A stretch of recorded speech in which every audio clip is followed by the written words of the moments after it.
Right now on Denver 7 News at 6 a.m. Accusations of assault and harassment on campus. They don't deserve to be fearful of coming to school. What I'm counting on the board and district to do is to be more accountable. We're hearing from parents at one metro district scared to send their kids to school. I'm Denver 7's Veronica Acosta. The action they want to see from officials. Plus, one more chance to make changes. The struggling Adams 14 school district takes its improvement plan to the State Board of Education today. And we have a sweep.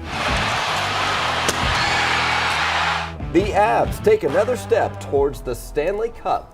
And we know it will only get tougher from here. Yeah. But it's nice to have a few days to heal up and be healthy for this run at the Stanley Cup. Thanks for joining us on this Tuesday morning. I'm Brian Sanders. And I'm Nicole Brady. It's going to be a nice day for anything you've got outside today. A little breezy out there, Lisa, what we've kind of come to expect. Yeah, and not awful today. Winds will probably be up to about 20, 25 miles per hour here in town. It is going to be a little windier to the south. I'll show you that here in just a minute. A really pretty start, though. Really the biggest issue you're going to find this morning will be a lot of sunshine and a really bright eastbound drive. We're in the 40s right now, and it'll take a little more time to warm up today. Looks like low 50s here by about 9. We'll be at around 60 degrees by lunchtime, but then between about noon and 6 o'clock, we're going to see a good 10 to about 15-degree warm up, mid to upper 70s for highs today.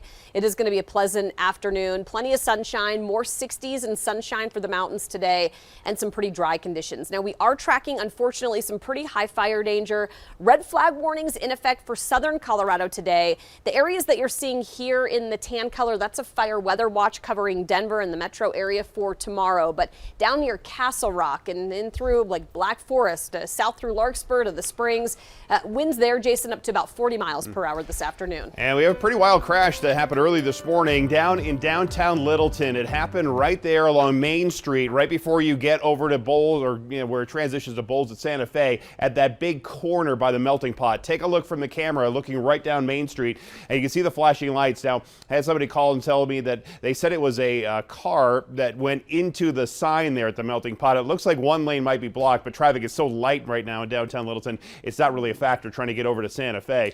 But obviously, it's going to be a situation that we keep watching on here this morning. Take a look at the rest of the drive down to the south side. Looks just fine. No problems through the Denver Tech Center. One crash out here to the east side, just off of E470 at Jewel and Gun Club, which is usually a pretty busy intersection. Otherwise, just getting busier in those usual spots.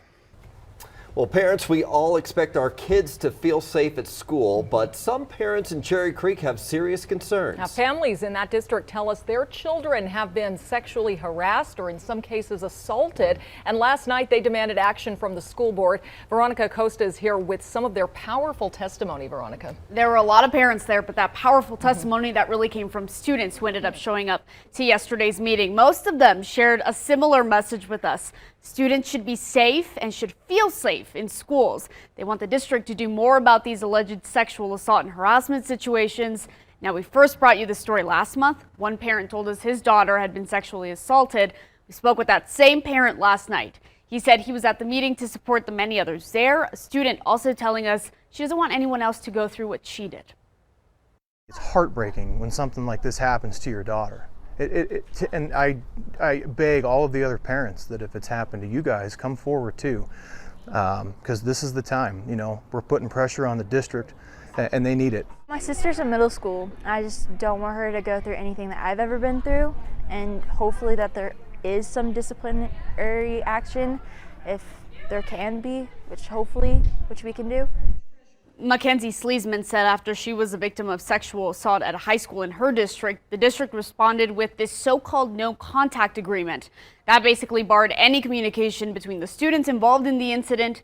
District officials told us that's just one of the tools they use when investigating such claims. Now, we did reach out to the district for comment. They said in part, quote, "We cannot discuss any specific student cases as we must protect the privacy of our students.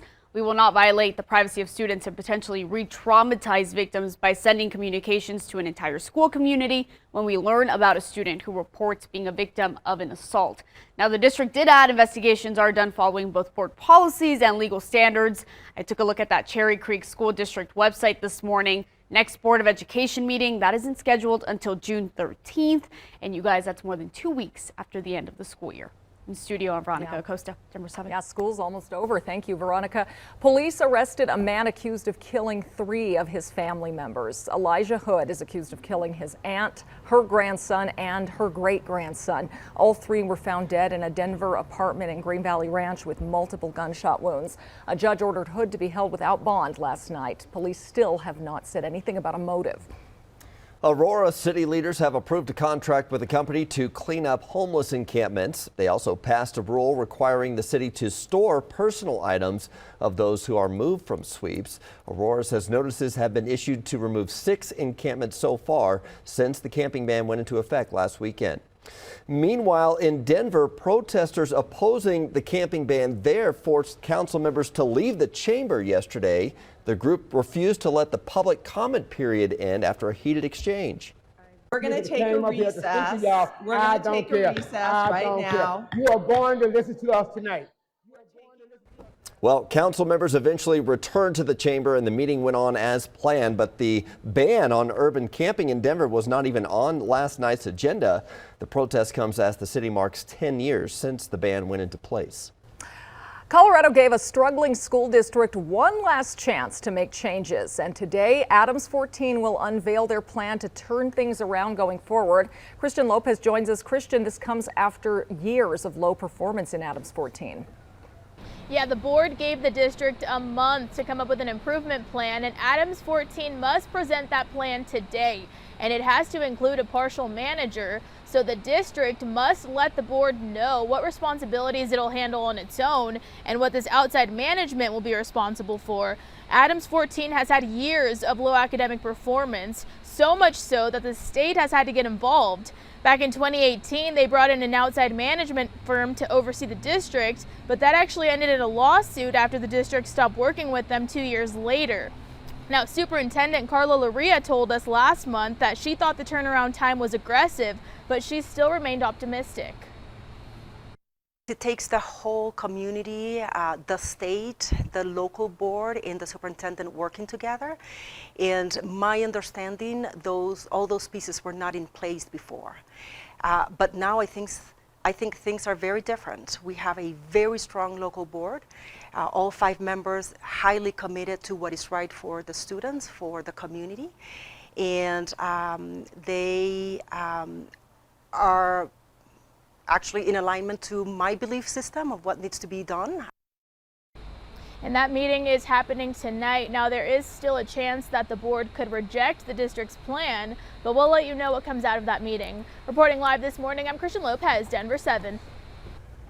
The Avs swept the Predators. They are the first team in the NHL to advance in the playoffs. Yeah, they left no doubt either. They had a scoring blitz in the third period against the Predators last night. Cale Makar notched his 3rd goal of the series, and Nate McKinnon sealed it with his 5th. 5-3 was the final. The Avs will face either the St. Louis Blues or Minnesota Wild next. Those 2 teams are tied at 2 games apiece, so the Avs get a few days to recover and regroup before their next round, Lisa. Yeah, I'm glad I don't have to give you a Wednesday night Ball Arena forecast for that. Good news, so fun. Mid to upper 70s here in Denver this afternoon. We'll be at about 90 degrees down near Pueblo, La Junta, Lamar today. Fire danger is going to be a lot higher over the southern half of the state. More 60s and sunshine for the mountains today. Coming up, though, we're going to take a look at just how much warmer it gets on Wednesday and how close we're going to be to the record high tomorrow afternoon. They are picked up all the construction down in the Gap project as they continue the paving down there on the northbound side of I-25 here in Larkspur. Still a little bumpy, especially in some of these lanes. You can still see some of the cones that are set up. It's telling you there's a big bump in there as they're doing that paving on the bridge. Otherwise, a pretty quiet drive around town with a few minor issues. We'll take a look at them coming up in just a bit. And still to come, giving everyone access to the internet. Yeah, we're looking at President Biden's plan to boost broadband. Plus, it's a redneck roller coaster. That's the way I describe it. That is way more than that. It is an amazing roller coaster. This dad deserves the Dad of the Year award, I think. We'll take you for a ride on what he built for his son next.